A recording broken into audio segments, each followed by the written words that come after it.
شروع اللہ کے نام سے جو بڑا مہربان نہایت رحم والا ہے۔ اے محمد صلی اللہ علیہ وآلہ وسلم، ہم نے تم کو فتح دی، فتح بھی سری و صاف،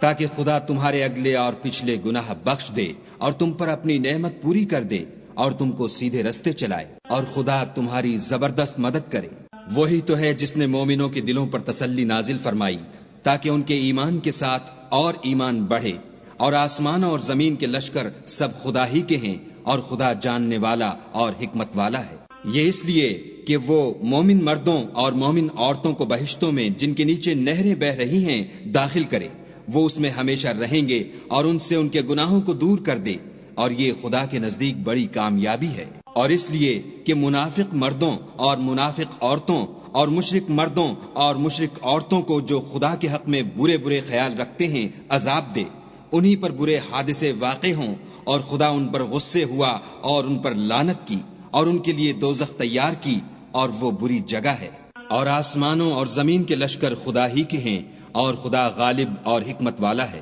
اور ہم نے اے محمد صلی اللہ علیہ وآلہ وسلم تم کو حق ظاہر کرنے والا اور خوشخبری سنانے والا اور خوف دلانے والا بنا کر بھیجا ہے، تاکہ مسلمانوں تم لوگ خدا پر اور اس کے پیغمبر پر ایمان لاؤ اور اس کی مدد کرو اور اس کو بزرگ سمجھو، اور صبح و شام اس کی تسبیح کرتے رہو۔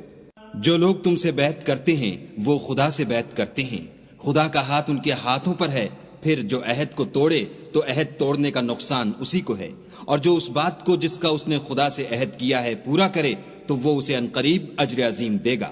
جو گنوار پیچھے رہ گئے وہ تم سے کہیں گے کہ ہم کو ہمارے مال اور اہل و عیال نے روک رکھا، آپ ہمارے لیے خدا سے بخشش مانگیں۔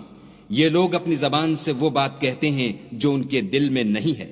کہہ دو کہ اگر خدا تم لوگوں کو نقصان پہنچانا چاہے یا تمہیں فائدہ پہنچانے کا ارادہ فرمائے تو کون ہے جو اس کے سامنے تمہارے لیے کسی بات کا کچھ اختیار رکھے؟ کوئی نہیں، بلکہ جو کچھ تم کرتے ہو خدا اس سے واقف ہے۔ بات یہ ہے کہ تم لوگ یہ سمجھ بیٹھے تھے کہ پیغمبر اور مومن اپنے اہل و عیال میں کبھی لوٹ کر آنے ہی کے نہیں، اور یہی بات تمہارے دلوں کو اچھی معلوم ہوئی، اور اسی وجہ سے تم نے برے برے خیال کیے اور آخر کار تم ہلاکت میں پڑ گئے۔ اور جو شخص خدا پر اور اس کے پیغمبر پر ایمان نہ لائے تو ہم نے ایسے کافروں کے لیے آگ تیار کر رکھی ہے۔ اور آسمانوں اور زمین کی بادشاہی خدا ہی کی ہے، وہ جسے چاہے بخشے اور جسے چاہے سزا دے، اور خدا بخشنے والا مہربان ہے۔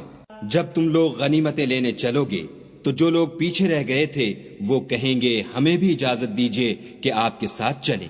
یہ چاہتے ہیں کہ خدا کے قول کو بدل دیں، کہہ دو کہ تم ہرگز ہمارے ساتھ نہیں چل سکتے، اسی طرح خدا نے پہلے سے فرما دیا ہے۔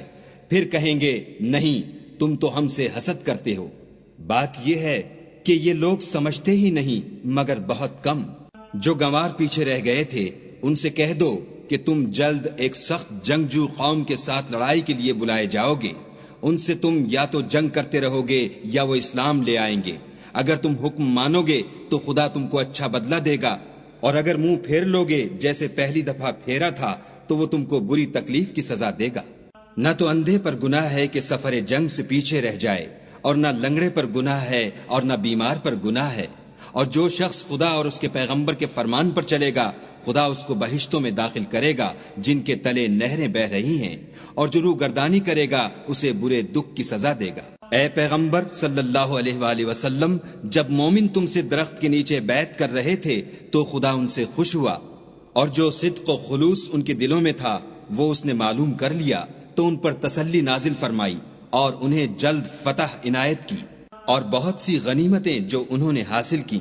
اور خدا غالب حکمت والا ہے۔ خدا نے تم سے بہت سی غنیمتوں کا وعدہ فرمایا ہے کہ تم ان کو حاصل کرو گے، سو اس نے غنیمت کی تمہارے لیے جلدی فرمائی اور لوگوں کے ہاتھ تم سے روک دیے۔ غرض یہ تھی کہ یہ مومنوں کے لیے خدا کی قدرت کا نمونہ ہے اور وہ تم کو سیدھے رستے پر چلائے، اور غنیمتیں دیں جن پر تم قدرت نہیں رکھتے تھے، اور وہ خدا ہی کی قدرت میں تھیں، اور خدا ہر چیز پر قادر ہے۔ اور اگر تم سے کافر لڑتے تو پیٹھ پھیر کر بھاگ جاتے، پھر کسی کو دوست نہ پاتے اور نہ مددگار۔ یہی خدا کی عادت ہے جو پہلے سے چلی آتی ہے، اور تم خدا کی عادت کبھی بدلتی نہ دیکھو گے۔ اور وہی تو ہے جس نے تم کو ان کافروں پر فتح یاب کرنے کے بعد سرحد مکہ میں ان کے ہاتھ تم سے اور تمہارے ہاتھ ان سے روک دیے، اور جو کچھ تم کرتے ہو خدا اس کو دیکھ رہا ہے۔ یہ وہی لوگ ہیں جنہوں نے کفر کیا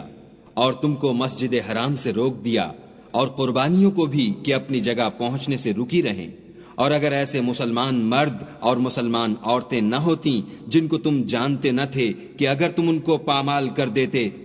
تو تم کو ان کی طرف سے بے خبری میں نقصان پہنچ جاتا، تو بھی تمہارے ہاتھ سے فتح ہو جاتی، مگر تاخیر اس لیے ہوئی کہ خدا اپنی رحمت میں جس کو چاہے داخل کر لے، اور اگر دونوں فریق الگ الگ ہو جاتے تو جو ان میں کافر تھے ان کو ہم دکھ دینے والا عذاب دیتے۔ جب کافروں نے اپنے دلوں میں ضد کی اور ضد بھی جاہلیت کی تو خدا نے اپنے پیغمبر اور مومنوں پر اپنی طرف سے تسکین نازل فرمائی اور ان کو پرہیزگاری کی بات پر قائم رکھا،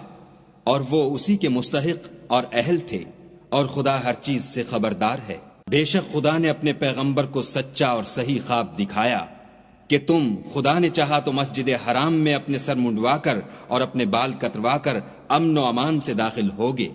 اور کسی طرح کا خوف نہ کرو گے۔ جو بات تم نہیں جانتے تھے اس کو معلوم تھی، سو اس نے اس سے پہلے ہی جلد فتح کرا دی۔ وہی تو ہے جس نے اپنے پیغمبر کو ہدایت کی کتاب اور دین حق دے کر بھیجا